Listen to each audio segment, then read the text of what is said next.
Have you ever been to a point in your life where you're just, I'm gonna be my best self, I'm gonna work out, or I'm gonna eat healthy, I'm gonna do my inner work, I'm totally doing this, I'm gonna be the best version of myself, or I'm gonna be the best parent, whatever it is for you. And you start a few days in, and then you're like, I'm good, why am I doing this? I don't even wanna do this. If this is you, keep watching.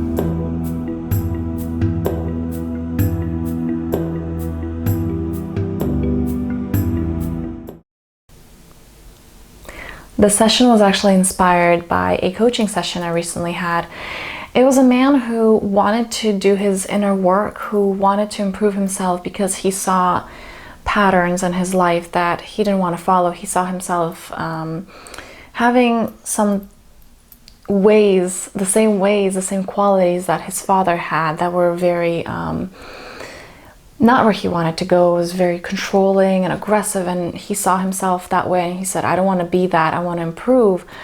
And you want to do the work, and then at some point your ego, especially when it gets really close, because doing the work implies feeling those feelings, which is not where your ego wants to take you, okay? The whole design of the ego, why it stepped in, why it's controlling your life, is because at some point in your childhood it said, sweetie, we're not going to feel that anymore. We're not going to feel the pain. We're not going to feel the emotions because it's too overwhelming. We're not going to go there. So whenever you do your inner work and you get too close, it stops. Your ego goes, I don't want to be here. I don't want to do the work. So you start procrastinating, or you start self-sabotaging. And this isn't just regarding inner work. This is also regarding, I don't know, if you want to work out or if you want to have your own business. There are subconscious blocks that you may not even be aware of, but if you see a pattern, you're like, oh, I'm making progress, and then bam, I just stop. So in times like this, it's important to get uncomfortable. It's important to show the ego who the boss is. Is your subconscious mind playing you and controlling you, or are you controlling it? Now, there's a later stage where it becomes a partnership. So it's not about who's controlling who, but it's how do we work together. But especially at the beginning, when we're not used to that, we're not used to being in charge. We're just kind of like led by the subconscious mind, like, oh, I'll do what I feel like. Oh, I don't want to go there. It doesn't feel good. Okay, I'm not going to do that. Don't confuse this with intuition. You definitely have to follow the intuition, but you don't follow the ego. And this is why it's so important to be able to tell the difference. So in this man's case, after a few sessions in, he's like, you know what? I feel crap sometimes. I have burnout sometimes at work, but sometimes I'm okay. So why do the work? You know, so you go from these two extremes. Well, when I feel like crap, oh my God, I don't want to feel this. I want to get out of this. I want to improve myself. I know there's more. I know there's better. And then when you're kind of okay, like you're floating, you're staying above water, you're like, this is fine. Ask yourself, are you going for surviving or thriving? Are you going for staying afloat? And sometimes it's hard, sometimes it's okay, you're just floating and you're all right. Or are you going for swimming and getting to where you want? Now, a personal share, I'm amazing at this, okay? I am a champion of having toddler tantrums. I've been in several programs that I just start to do the work, and then I just say, F it all. I don't want to do this. I've had a toddler tantrum even regarding spirituality, which is a deep calling for myself.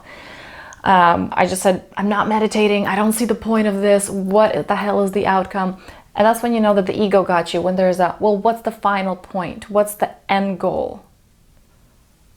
Because it's not present.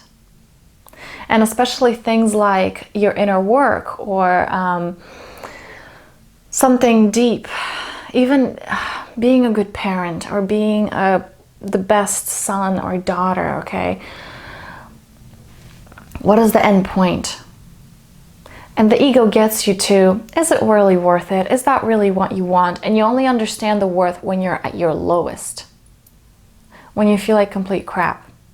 When somebody dies, when you have depression, when you have a burnout, whether it's in your personal life or in your work life. I encourage you with this video to get uncomfortable, okay?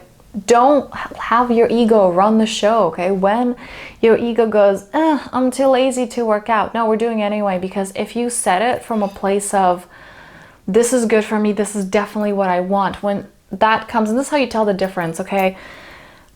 I think I posted this somewhere. Do the 7 count breath work. If you don't know where that is, just ask me in the comments and I'll tell you which video that is. Do the 7 breath work. Connect to yourself. And from that place, okay, what do I really want right now? And from that place, when you set these goals, they are real. They're not guided by your ego. They're not guided by your mind, because this breath resets the nervous system. So whatever you set from that place, follow freaking through. And your mind's not going to want to do that. Your mind's not going to want to go there, because that implies growth. Your mind doesn't want to grow. It wants to be comfortable. It wants to grow just to a point of, oh yeah, we're totally growing, but actually we're staying comfortable. The ego's really good at manipulating and just saying, oh yeah, that's me, I'm totally growing. Oh, that's me, I'm totally spiritual. It's amazing at doing that. Don't follow that. You're in control. Take the control and act on it. I hope this was useful. I really hope that this is something you can actually implement, that you will actually implement. Don't be afraid to get uncomfortable, because that's where growth happens. If you haven't subscribed yet, please do. Definitely follow me on Instagram, because that's where I post most of my stuff, at The Powerful Self. I am wishing you a mega powerful day.